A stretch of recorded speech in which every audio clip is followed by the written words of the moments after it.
La chronique de Samir qui s'intitule Chronique Labac. Chronique Labac. Pourquoi Chronique Labac? Bah, disons que donc, c'est une chronique, donc je vais un petit peu chroniquer des choses, tu vois, des événements, etc. Et puis bon, j'ai un petit gimmick qui est Nick Labac, donc je me suis dit que associer les deux, ça pourrait être pas mal. Donc du coup, Chronique Labac. Il y a eu une grosse recherche. Merci, Non, merci d'avoir expliqué, vraiment merci d'avoir expliqué Chronique Labac parce que je pense que beaucoup de gens ne comprenaient pas le jeu de mots. Non, mais j'avais envie de donner cette explication. Même D'accord. Si ça servait à rien, voilà, D'accord. Ça fait plaisir. En tout cas, maintenant vous savez pourquoi Voilà. Chronique Labac et qu'est-ce que tu vas nous de quoi tu vas nous parler pour cette première chronique. Aujourd'hui, je vais vous parler. Viens dans le micro. Voilà, déjà, j'ai envie de dire que dans cette chronique, vous êtes susceptible d'être mis un peu à contribution. D'accord. Donc, je compte sur votre. Tu es prêt à ça qu'on parle? Oui, bien sûr. Donc je serai éventuellement amené à vous solliciter. T'inquiète, Youssef parlera Chers pas. messieurs. Comme vous le savez sûrement. On n'entend pas Samir? Non. Ah, putain. Non, normalement, Ouais. les gens ont dit qu'ils entendaient. Tiens, prends le micro. C'est bien. Ouais, vas-y, tiens. Hop. C'est une dinguerie. En plus, j'aime bien comme ça. Donc, comme vous le savez sûrement, je parle au chat, hein, pas à vous, on vit depuis quelques jours le mois saint du Ramadan. C'est le mois de la révélation. C'est en effet durant ce mois que les premiers versets du Coran ont été transmis au prophète de l'islam, Mohammed, que la paix d'Allah et ses bénédictions soient sur lui, par l'archange Gabriel. Et c'est aussi l'un des 5 piliers de l'islam, le Ramadan. D'accord. Ouais. Donc, est-ce que vous connaissez les 4 autres? Bah Vous êtes 4, alors chacun un.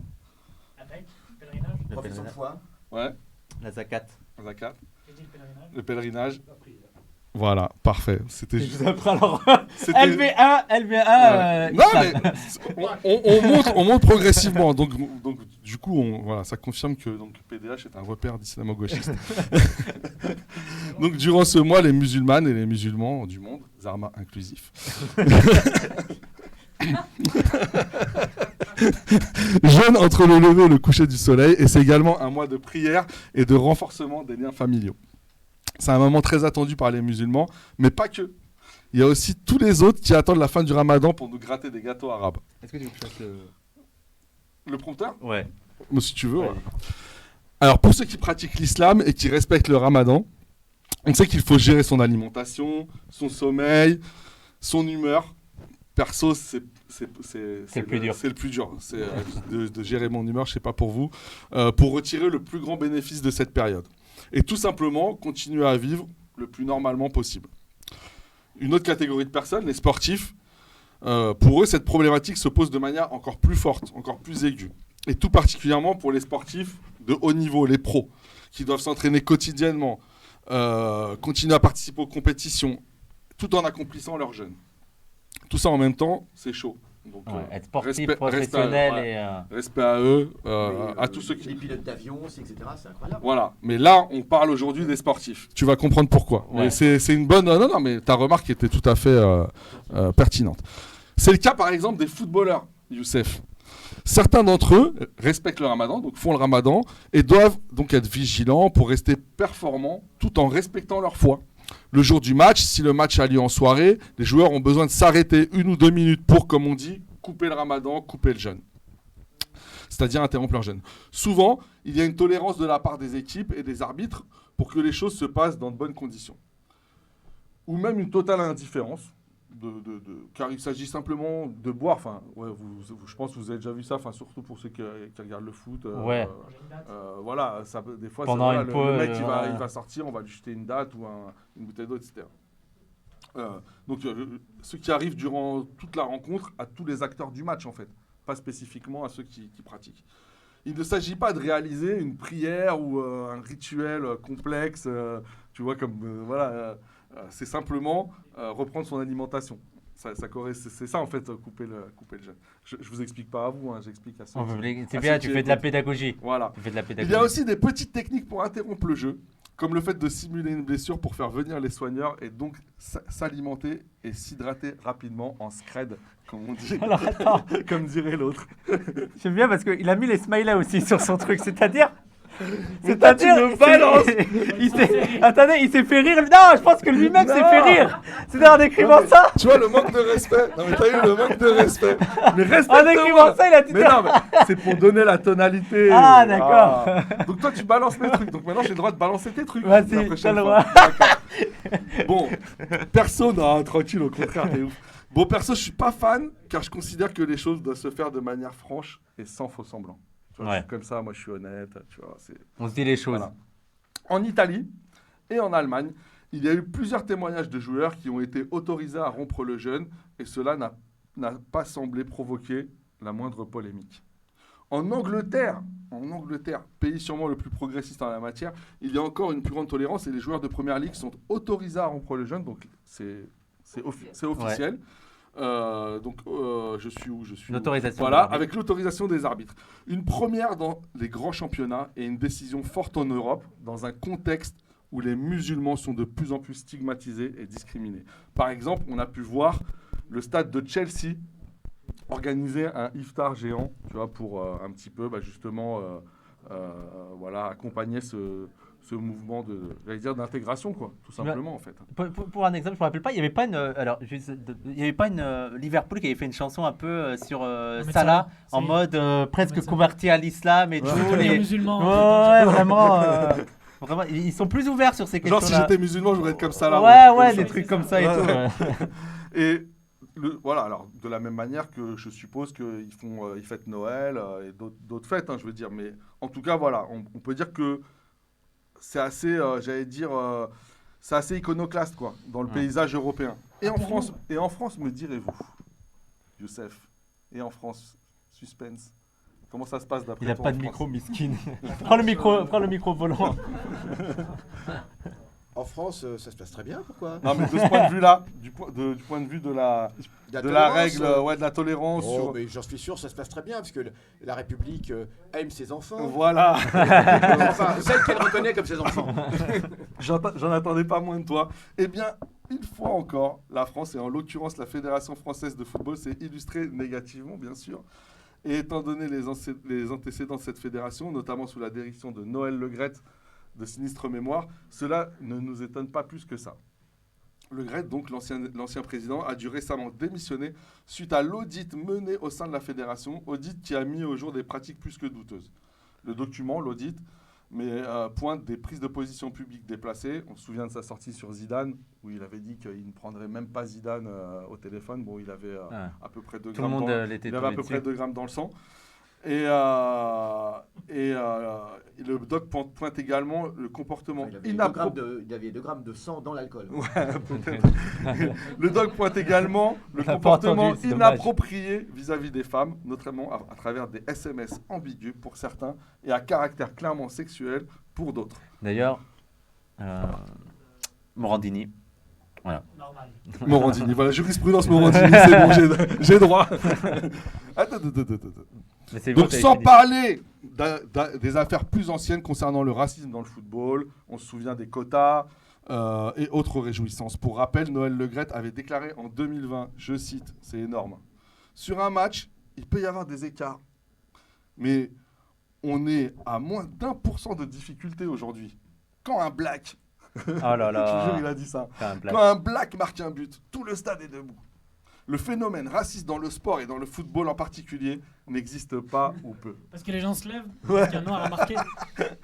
Alors C'est que quand même- c'est même, quand si même phénoménal. même les racistes sont d'accord, sont contents quand on marque pour son équipe, tu vois. Il n'y a pas de souci. Ouais, quoi. ouais, même les Non, mais nazis je- au PSG. Di des fois, ils se Canio et lèvent. tout, il a joué avec des noirs, quoi. Le racisme Ils n'existe installent pas. les nazis et tout. Quelques mois avant cette déclaration, le patron de la FFF avait demandé aux arbitres de ne pas arrêter les matchs en cas de cris racistes. What else, ma gueule?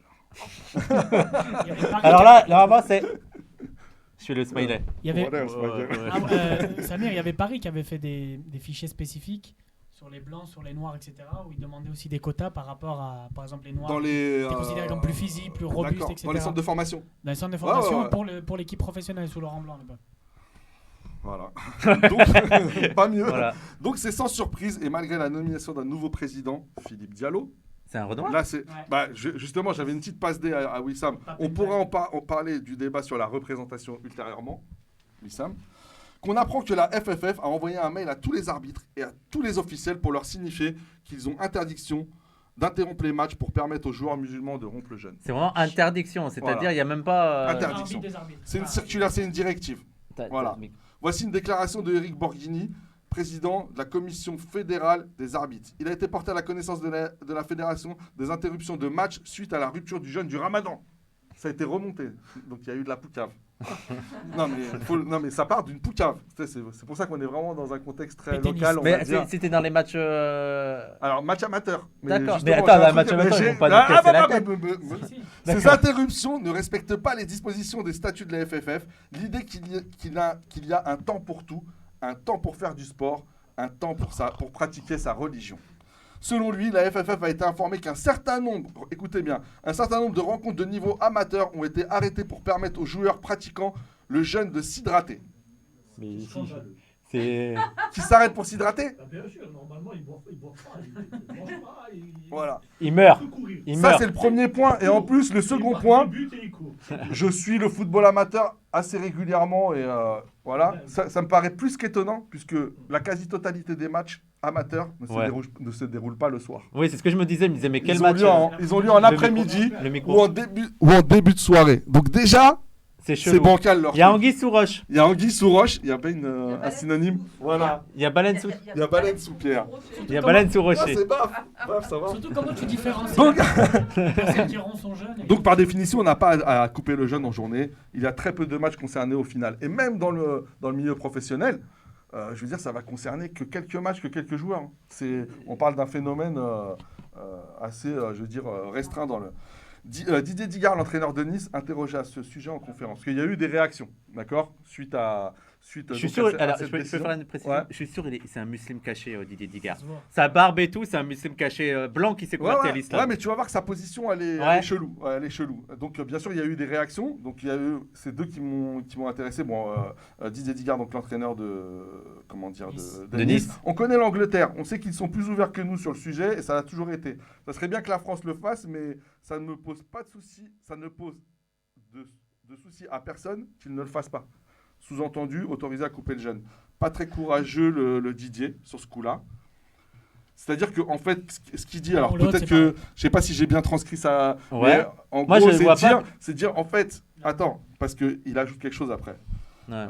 Il ajoute, parce qu'on est dans un pays laïque, on n'est pas dans un pays musulman.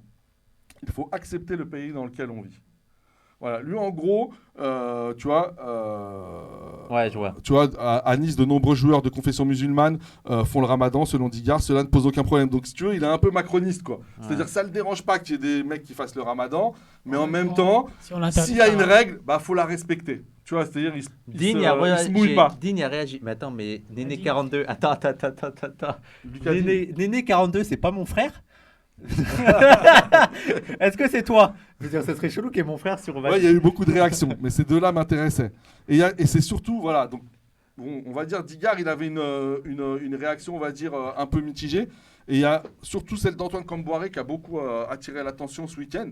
L'entraîneur du FC Nantes a exclu du groupe le joueur Jawen Adjam. Ouais. Donc c'est un jeune joueur qui joue pour la sélection algérienne. Et il a même déclaré en conférence de presse, ils sont 6 à faire le ramadan et c'est seulement Adjam qui n'a pas voulu rompre son jeûne. Quand tu ne manges pas avec moi,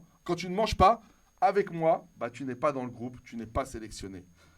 Et il a ajouté que pour lui, ce n'était pas une sanction, le fait d'être exclu du groupe.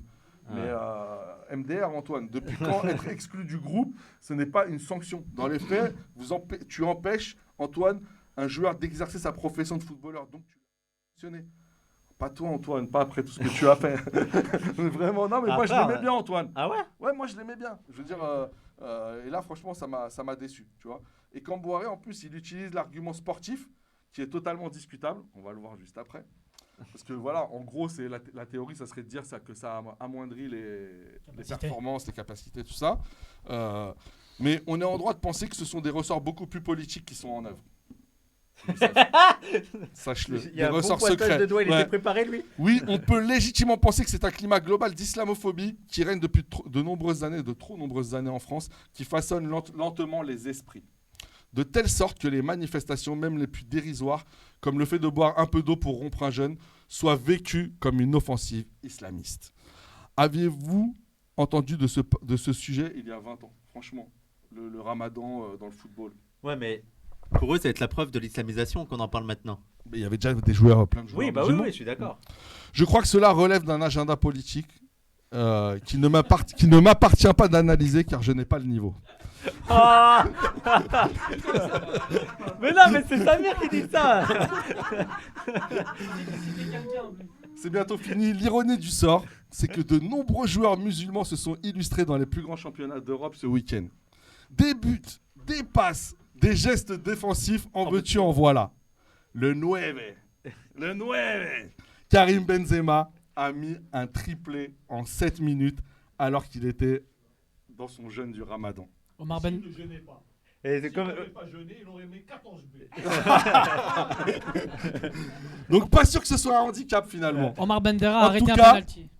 En tout cas, cette polémique met en lumière une des manifestations du racisme institutionnel et il nous appartient d'y répondre politiquement en nous organisant d'une part et en soutenant les organisations comme le CCIE, le Ex-CCIF. ex-CCIF, donc le CCIE qui est Le Collectif collectif contre contre l'islamophobie en Europe. en Europe. Et pour finir, j'adresse un salam et un bon ramadan au jeune arbitre qui a dénoncé l'affaire parce qu'en fait ça a été sorti par un jeune arbitre qui a pris le risque, tu vois, de mettre en péril sa carrière d'arbitre et parce qu'il ne souhaitait pas justement appliquer cette directive islamophobe. Et à Jawen Adjam, donc le joueur du FC Nantes, qui a refusé d'interrompre son jeûne. Barakallahu fikoum, les refs. Merci. Voilà.